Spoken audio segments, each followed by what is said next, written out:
বাংলার সঙ্গেই ২৬-এর নির্বাচন আসামেও।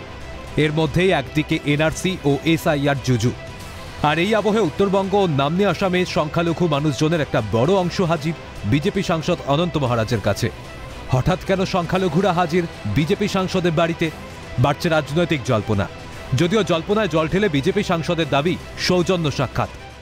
আমাদের সংগঠনে মুসলমান সম্প্রদায় আছে, তো কথা আছে, প্লাস আমি কতগুলো লোককে ডাকিয়েছি, হ্যাঁ, তারা আসছে আলাপ করার জন্য, আর আমার সঙ্গে আলাপ করতে চায়, সেই জন্য আসছে, সৌজন্যমূলক আসছে। আমি ২-৪ কথা আলোচনা করি না। অনন্ত মহারাজ সৌজন্য সাক্ষাৎ দাবি করলেও জল্পনায় কিন্তু দাঁড়িয়ে পড়ছে না। সংখ্যালঘুদের সঙ্গে দলীয় সাংসদের সাক্ষাৎ নিয়ে বিজেপির তরফে সরকারিভাবে কিছু জানানো হয়নি। কোচবিহারের বিজেপি সভাপতি অভিজিৎ বর্মনের দাবি, যে কেউই আসতে পারে সাংসদের কাছে।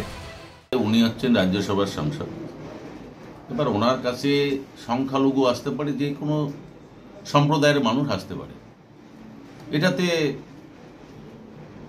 আমার কিছু বলার নেই। সংখ্যালঘুদের সঙ্গে সাংসদের দেখা হওয়া নিয়ে বিজেপি এড়িয়ে যাওয়ার চেষ্টা করলেও আক্রমণ শানাতে ছাড়েনি তৃণমূল।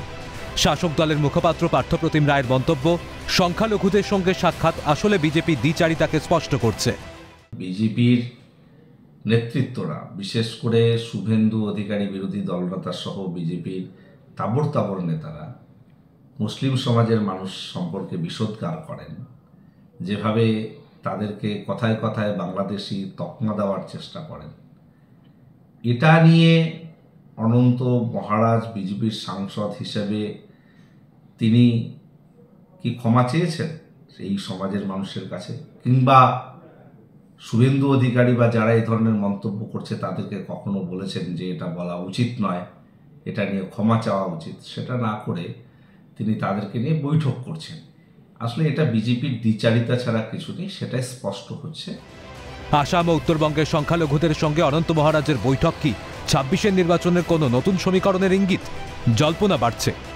শশীকেশ রায়ের রিপোর্ট, ক্যালকাটা নিউজ।